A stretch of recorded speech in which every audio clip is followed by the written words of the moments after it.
मुख्यमंत्री नीतीश कुमार की विपक्षी एकता की मुहिम को ममता बनर्जी ने नया हौसला दिया है। पश्चिम बंगाल की मुख्यमंत्री ममता बनर्जी ने पटना में 12 जून को होने वाली विपक्ष की बैठक में शामिल होने की पुष्टि कर दी है।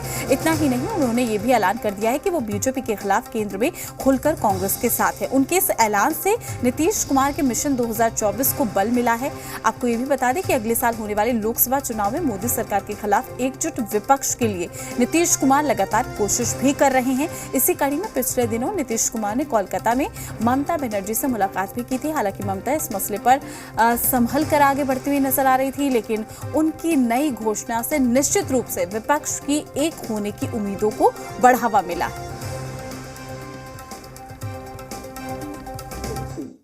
पश्चिम बंगाल के सीएम ममता बनर्जी ने विपक्षी एकजुटता को एक नई ताकत देने की बात की है। उन्होंने ये ऐलान किया है कि वो बीजेपी के खिलाफ केंद्र में खुलकर कांग्रेस के साथ हैं। ममता ने कहा कि वो एमपी, छत्तीसगढ़ और गुजरात में पहले ही कांग्रेस का समर्थन कर चुकी हैं। उन्होंने कहा कि वो विपक्ष की बैठक में शामिल होंगी।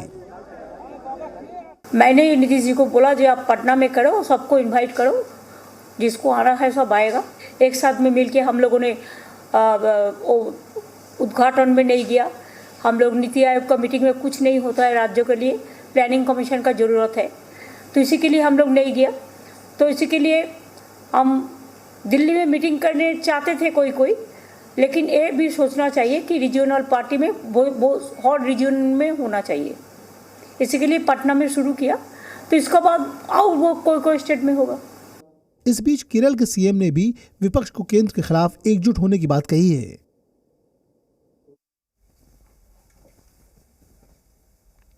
वहीं पश्चिम बंगाल की मुख्यमंत्री ममता बनर्जी का ऐलान का महागठबंधन के दलों ने स्वागत किया। उनका कहना है कि सीएम की पहल अब रंग लाने लगी है। वहीं बीजेपी को ममता के इस ऐलान में कुछ नया नजर नहीं आ रहा। 12 जून को पटना में विपक्ष के सभी प्रमुख नेताओं की बैठक होगी और आगे की रणनीति तय होगी। इन सब के बीच ममता बनर्जी जी का ऐसा बयान बेहद सकारात्मक है। नीतीश कुमार जी भी इस बात के पक्षधर रहे हैं कि देश के स्तर पर सभी विपक्ष के दलों को मिलकर चुनाव लड़ना चाहिए। कांग्रेस पार्टी की इसमें महत्वपूर्ण भूमिका है। एक बात एकदम तय है, जिस मुहिम में नीतीश कुमार जी लगे हुए हैं, जनता के समर्थन से सभी विपक्ष के दल मिलकर सुनिश्चित करेंगे कि 2014 वाले 2024 में नहीं आए। गैर भाजपा विपक्षी दलों की एकजुटता अब रंग ला रही है। अब जो ताकत दिख रही है, ये भाजपा मुक्त भारत बनाने का संकल्प पूरा होगा। जिस तरह से ममता दीदी ने भी खुलकर समर्थन किया है कि वो केंद्र में कांग्रेस के साथ हैं, सभी विपक्षी पार्टियों के नेताओं का जुटान बिहार की धरती पर होगा और यहीं से बिहार से ही हुंकार भरी जाएगी। और 12 जून को जो विपक्षी नेताओं की जुटान बिहार में होगी, वो अद्भुत और ऐतिहासिक होगा। टीएमसी एक बड़ी पार्टी है और ममता जी उसकी सबसे बड़ी नेता हैं। हम उनकी घोषणा का स्वागत करते हैं। मैं समझता हूँ इस समय आ गया है गैर भाजपा पार्टी के नेताओं को खुलकर एक मंच पर आने का। नीतीश जी ने भी कई राज्यों में दौरा करके वहाँ के नेताओं से मुलाकात किया, भेंट किया। मैं समझता हूँ 12 जून की बैठक भी निर्णायक बैठक होगी, जिसमें और भी अच्छे निर्णय लिए जाएंगे कि इस गठबंधन के स्वरूप और आकार किस रूप से और बड़ा बनाया जाए और हम कैसे, जैसे कई राज्यों में बीजेपी की पराजय होने आरंभ हो गई। नई बात नहीं है, ममता बनर्जी कांग्रेस भाजपा के खिलाफ है तो अपना काम कर रही है। सबसे बड़ी बात है कि नीतीश कुमार जी जो पूरा भ्रमण कर रहे हैं, बैठक कर रहे हैं, इनको क्या मिलेगा, इनको कौन समर्थन दे रहा है। हम तो ये जानना चाह रहे हैं नीतीश कुमार जी को प्रधानमंत्री कैंडिडेट कौन कौन पार्टी मान रहा है। हम लोग ये जानना चाह रहे हैं, बिहार के लोग ये जानना चाह रहे हैं कि जिस वजह से ये भारतीय जनता पार्टी को छोड़ के गए, जंगल राज का यहाँ पर उत्थान किया है, जंगल राज फिर से व्याप्त कराया है प्रधानमंत्री बनने के लिए, तो कौन सी पार्टी नीतीश कुमार जी को प्रधानमंत्री कैंडिडेट मान रहा है, बिहार की जनता ये जानना चाहती है।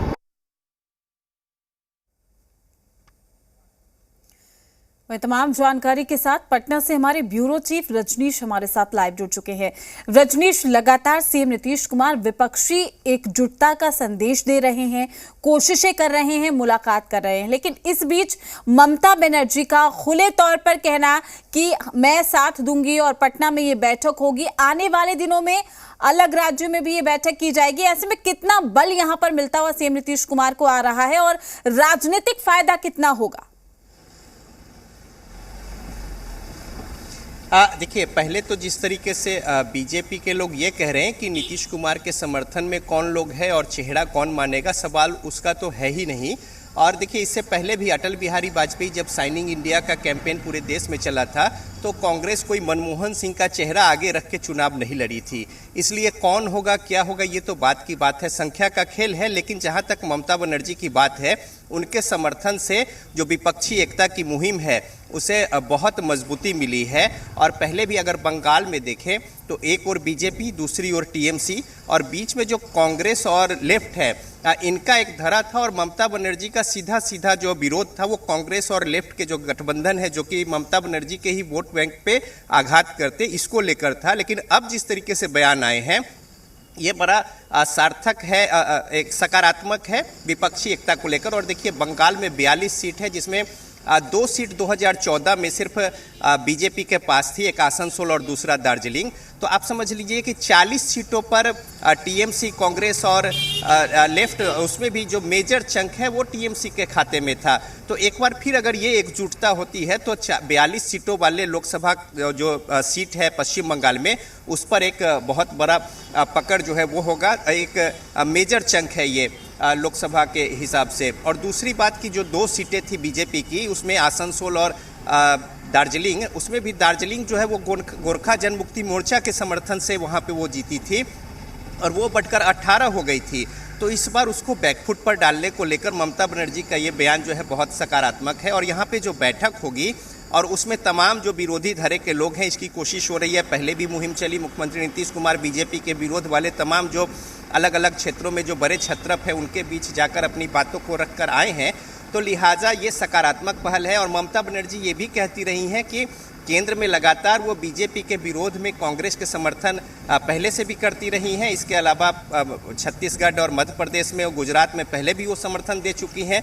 तो ये जो संकेत है बड़ा सकारात्मक है। कई लोगों ने निशाना साधा था कि ममता बनर्जी लेकिन बिल्कुल ममता बनर्जी का ये स्टेटमेंट इसलिए भी अहम हो जाता है क्योंकि इससे पहले जो ममता बनर्जी है एकला चलो की राजनीति कर रही थी। जब उनसे तमाम सवाल जवाब किए जाते थे तो कहीं ना कहीं वो खुले तौर पर तो नहीं, लेकिन ये जरूर कहती हुई नजर आती थी कि हम अकेले ही लड़ेंगे। लेकिन इस बार उन्होंने जब खुले मन से कहा है कि वो साथ देंगी और समर्थन में खड़ी हुई हैं, ऐसे में ये कहा जाए कि खाका एक ब्लूप्रिंट 12 तारीख को तैयार हो जाएगा। 12 तारीख को तस्वीरें कहीं ना कहीं क्लियर हो जाएंगी कि क्या वाकई सीएम नीतीश कुमार की ये जो मुहिम है ये रंग लाएगी या फिर कहीं ना कहीं चुनौतियां और ज्यादा बढ़ जाएंगी।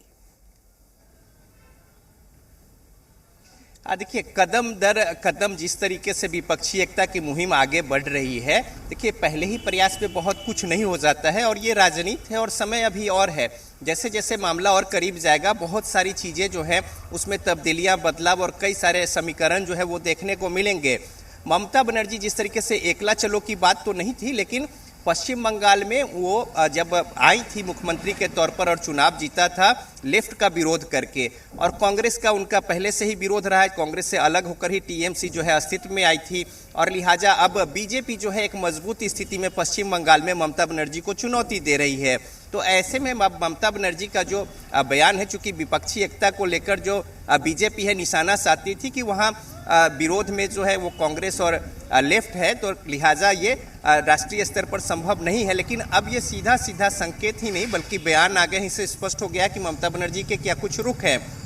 और ऐसे में जो दूसरी पार्टियां हैं, देखिए केरल के मुख्यमंत्री ने भी स्पष्ट किया है और इस तरीके से बातें कही हैं। तो कुल मिलाकर देखें तो अब काफ़ी कुछ तस्वीरें जो है, शुरुआत अगर हुई थी उस समय की तस्वीर देखिए और आज की तस्वीर देखिए तो विपक्षी एकता की मुहिम आगे बढ़ते हुए दिखाई दे रही है। तो बीजेपी के सामने एक बड़ी चुनौती और बड़े घटक दल के तौर पर उपस्थित होकर विपक्षी एकता की जो मुहिम है उसके सामने चुनौती देना एक लक्ष्य है और उस कड़ी में लगातार प्रयास किए जा रहे हैं। पटना में जो बैठक होने वाली है वो जाहिर तौर पे एक बड़ा कैनवस होगा, बड़े स्वरूप होंगे और काफ़ी कुछ इसमें स्पष्ट होगा और फिर यहाँ पे जो कमियां खामियां जो बातें होंगी उसको फिर दुरुस्त करने को लेकर फिर मुहिम चलाई जाएंगी। तो इस तरीके से आप देखें तो विपक्ष जो है बीजेपी के विरोध में जो गोलबंदी एक हो रही है और सशक्त प्रयास मुख्यमंत्री नीतीश कुमार की ओर से की जा रही है, तो एक सकारात्मक ये बयान ही नहीं है बल्कि पहल भी है। और अब देखना होगा कि आगे बैठक किस तरीके से यहाँ पे मूर्त रूप लेती है। लेकिन बीजेपी भी अपने तरीके से जो बयान दे रही है और महागठबंधन के घटक दल सीधा कह रहे कि जब ये मुहिम है बीजेपी घबराई हुई है, आगे जब वो स्वरूप लेगा तो निश्चित तौर पे बीजेपी की स्थिति खराब होगी। लेकिन देखिए ये राजनीति है, पल पल चीज़ें बदलती हैं और आगे अभी समय लंबा है और बीजेपी भी अपने स्तर से रणनीति बनाकर तमाम चीज़ों को बारीकी से देखते हुए कदम से कदम मिलाकर अपने संगठन और समर्थन के बूते वो आगे बढ़ रही है। तो ये बड़ा दिलचस्प होगा जब विपक्षी एकता यदि मजबूत होती है, पटना में किस तरीके का स्वरूप लेती है। बयान जो है जो कुछ घटक जो दल हैं समर्थन वाले महागठबंधन और जो ये विपक्षी एकता में जो लोग हैं, तो ममता बनर्जी के इस बयान से उन्हें जरूर राहत और ताकत मिलेगी। जी रजनीश, आपका शुक्रिया तमाम जानकारी साझा करने के लिए। अपडेट हम आपसे लेते रहेंगे। तो कहीं ना कहीं 12 तारीख की बैठक के बाद जो स्वरूप है वो साफ हो जाएगा। हालांकि ममता बनर्जी ने खुले तौर पर ऐलान कर दिया है कि वो 2024 के लिए तैयार हैं और साथ निभाते हुए नजर आएंगे। वहीं केंद्रीय राज्य मंत्री अश्विनी चौबे ने विपक्ष